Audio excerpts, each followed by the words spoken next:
Jemi në kulmin e sezonit turistik dhe do të ndalemi në këtë pjesë të emisionit për të folur për një segment të shërbimeve dhe të biznesit të shërbimeve që janë baret dhe restorantet, si ka qenë ecuria e konsumit në baret dhe restorantet kryesore të vendit, jo vetëm në kryeqytet, por edhe në zonat turistike, si ka ndikuar numri i lartë i turistëve në rritjen e konsumit të tyre, dhe do të zhvillojmë një bisedë për këtë çështje me kryetarin e bareve dhe restoranteve, zotin Eneri Jahaj. Përshëndetje, faleminderit për këtë intervistë. Eneri, në fakt, siç e thash, pra jemi në kulmin e sezonit turistik, para mund të na thoni konkretisht si po duket ky sezon për sa i përket këtij segment biznesesh pra për baret dhe restorantet? Koha ka qenë kjo.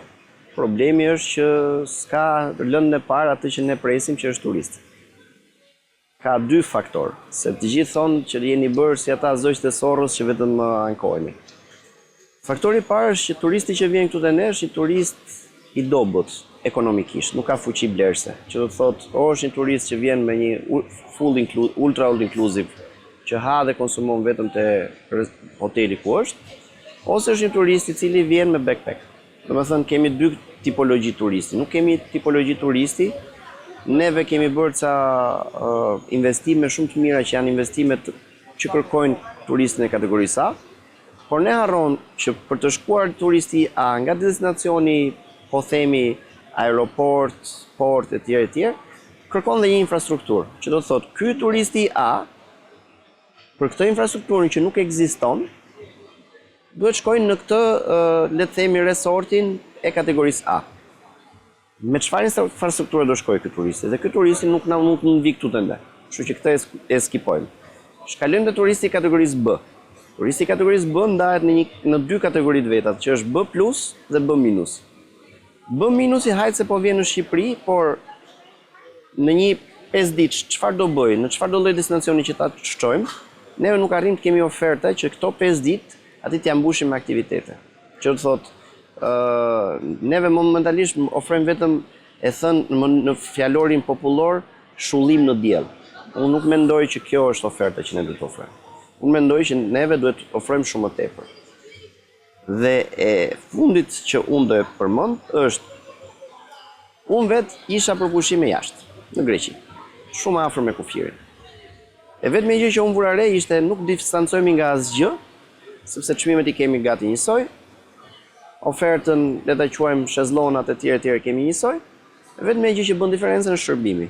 Neve ende nuk kemi kuptuar që çfarë diferencë të madhe na bën shërbimi. Dhe ne duhet thjesht të këmbgulim sot fort edhe shtetit të ketë shkolla që të ofrojmë shërbim. Këtu duhet të jetë oferta jonë e bazuar. Dhe pastaj të fillojmë të ngrihemi dhe të kërkojmë klientin B+ edhe A. Po si fillim duhet të kuptojmë të ofrojmë shërbimin edhe për kategorinë C. Pra po thoni që deri tani ky sezon nuk është në pritshmëritë apo në nivelet e një viti më parë apo të disa viteve më parë. Jo më larg se në një javë, puna më ka bërë të shkoj midis Durrësit, Florës, Himarës, Dërmiut. Të gjitha janë bosh. Që do të thotë, nuk po vë alarmin, sepse turist ka, po janë ato sezonalet e fundjavës, dhe nuk është ajo që e ngop biznesin, sepse është një oksigjen mbijetese. Ndërkohë që oksigjeni ka nevojë për një turist konstant, ndërkohë që sezoni këtu te ne duhet fillojë që në prill. Nuk është sezoni që të fillojë në korrik dhe të mbarojë në mes të gushtit.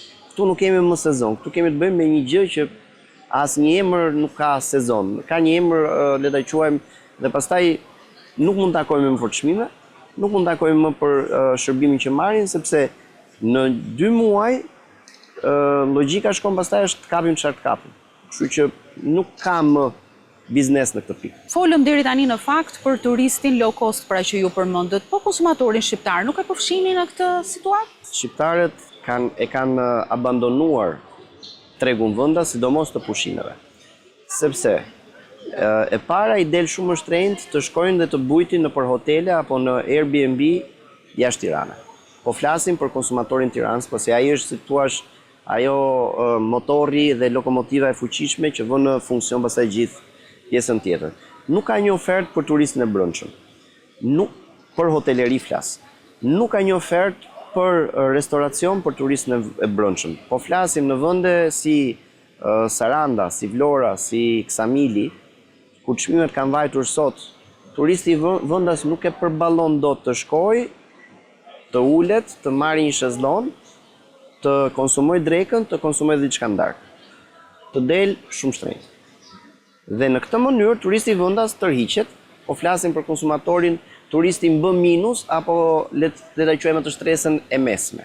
Shtresa e mesme në Shqipëri nuk e përballon dot sot të shkojë më larg se sa le ta quajmë Qerreti apo më larg se sa Vlora. Nuk e përballon dot, këto pjesa tjetër është bërë pjesë mollë ndaluar për ta. Ajo që po trumbetohet si sot si suksesi me shifra i turistëve dhe i bumit, shumë shpejt do na kthehet në bumerang. Dhe ky bumerangu ka filluar që vjet, dhe si vjet po vazhdon, do të thënë vjet pati një 7 deri në 10% zbritje, si vjet është edhe më e thellë, është 10 deri në 15% zbritja në konsum. Po flas në përgjithësi se mund të ketë tek tuk dikush, por në përgjithësi ka një rënje të konsumit. Kjo ka dy anë të medaljes. Ana parë është që një pjesë e hoteleve duke pasur nevojën, sepse edhe hotelet duhet gjejnë pak atë hapësirën e tyre ku duhet të funksionojnë. Kështu që është më se normale që secili do gjejë terrenin për të zhvilluar vetë në vetë. Kanë bërë oferta me half board ose me full board. Dhe duke bërë këto lloj oferte, nuk e lën turistin që të dalë të konsumojë në bar-restorant. Edhe kjo nuk është faj hotelit. Këtë deshatoja, pra këtë s'mund ta konsiderojmë si një tëmet të tregut. Absolutisht, edhe një herë, kjo është ajo gjëja që duhet ndodhë, që është le ta quajmë konkurrencë normale, brenda llojit. Unë nuk po them që kemi të bëjmë, kemi thjesht mënyrën se si po transformohet tregu. Që do të thotë, tregu nëse dje ishte që hotelet ishin të ndara nga bar-restorantet e tjerë, sot hotelet kanë kuptuar që për të qenë më atraktiv, duhet kenë këto lloj ofertash për këtë lloj turisti që kemi neve. Dhe duke pasur këtë lloj oferte, ai turisti kur del në plazh apo del për të konsumuar diçka, le ta quajmë konsumon gjërat më bazike të mundshme. Dhe këtu ulet rënja e fuqisë blerëse. Pjesa dytë është që duke qenë që ne jemi barazuar në shpenzime, qerat tek ne janë rritur, jemi gati më lart se sa rajoni. Shpenzimet e punëtorisë janë rritur. Taksat le t'i quajmë le të jenë të ulta, po taksat nuk janë ato që të vrasin në sensin e rritjes së çmimeve që janë bërë. Do të thënë neve po ta shohim sot, të marrim një menu kudo. Ndash në Tiranë, ndash në çfarëdo lloj qyteti të Shqipërisë, unë mendoj që kemi të bëjmë me një menu që çmimet janë aty. Do të thotë, një pjatë pasta sot në Tiranë të kushton njësoj sa në Rom, të kushton afërsisht 10% më pak se sa në Milano.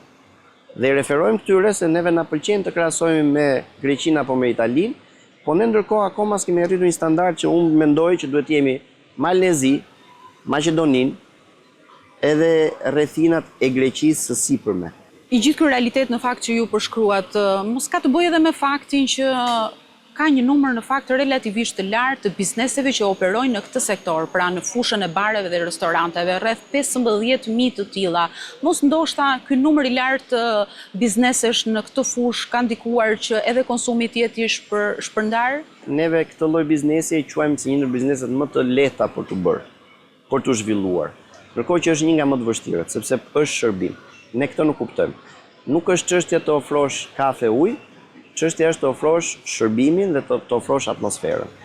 Kur kjo gjë të kuptohet, edhe neve do kuptojmë dhe do filloj të ulet të çfryhet kjo flucka që është bërë në këtë sektor, pasi edhe në ky sektor, si shumë të tjerë, ka pasur të gjithë nga ata që e mendojnë që duke ofruar të njëjtën ofertë, por duke e transmetuar ndryshe, mund të jenë fitues. Ndërkohë që ky lloj biznesi nuk e ka kështu.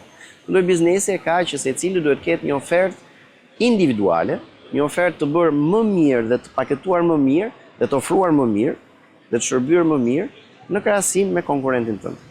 Këtë gjë neve nuk arrim ta kuptojmë dhe duke mos e kuptuar, ne arrim që të kemi këtë lloj fryrje të këtij tregu, ku shohim në përlagje që mund të kemi edhe 30 lokale dhe bare, restorante, të cilët ofertën e kanë standard njësoj. Dhe s'ka konkurrencë. Zero.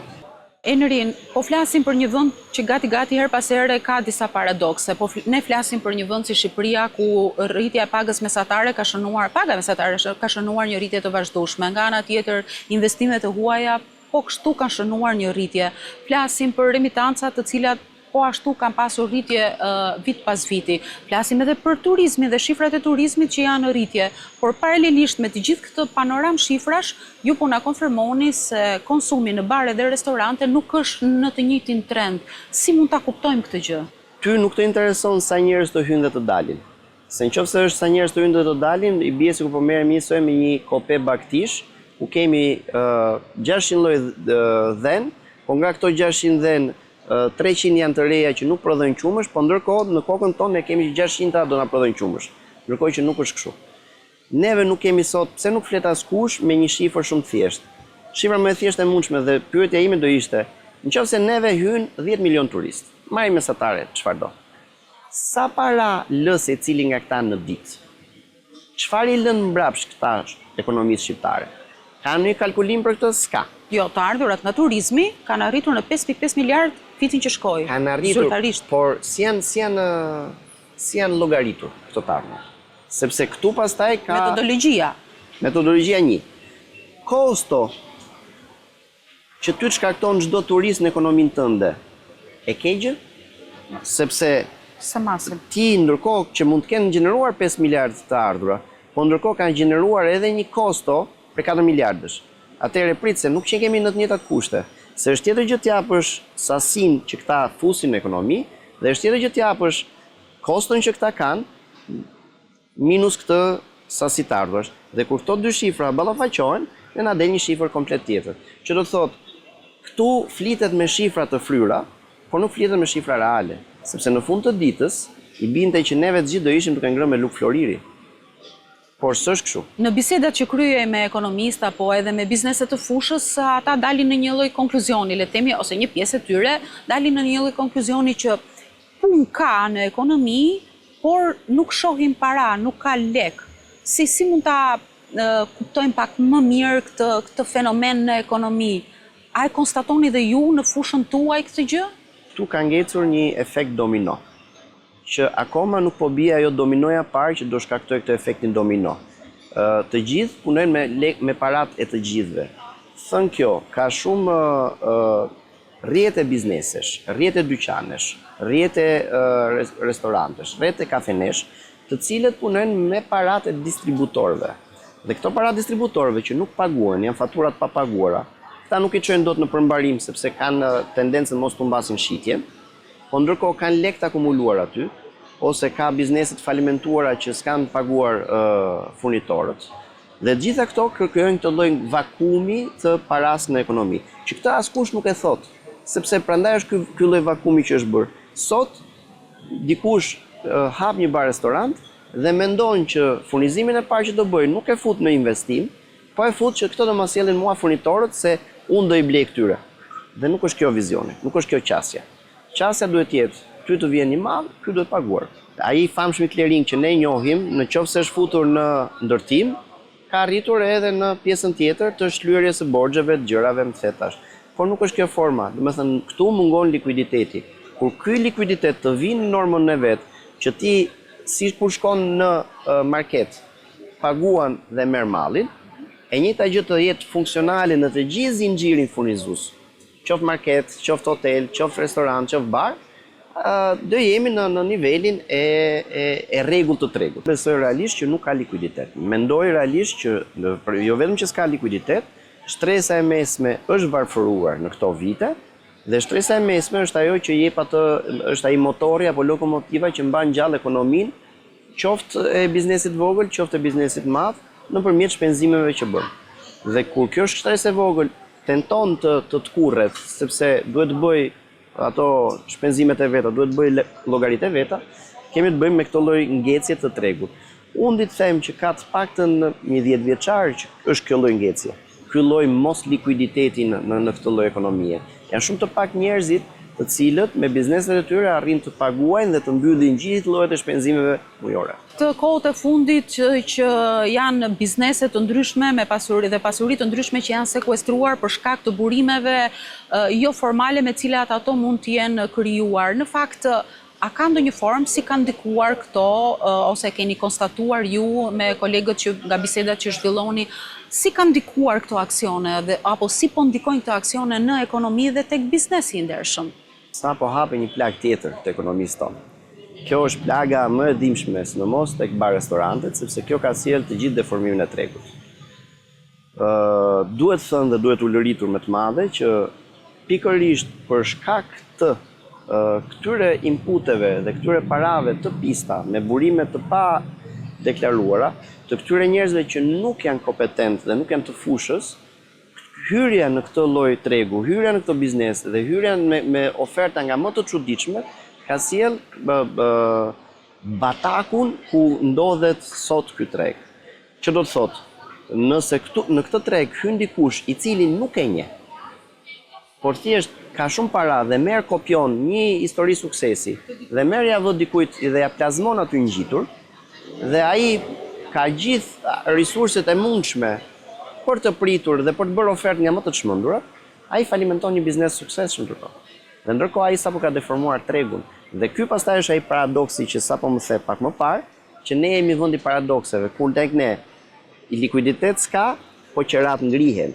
Te ne likuiditet s'ka, por për çudi rrogat ngrihen, e ne likuiditet s'ka, por për çudinë e madhe konsumi ulet. Do me thënë, kjo gjëja pastaj sjell atë paradoksin e madh të këtij lloji tregu që le ta quajmë është akoma ai tregu i pa zhvilluar ende.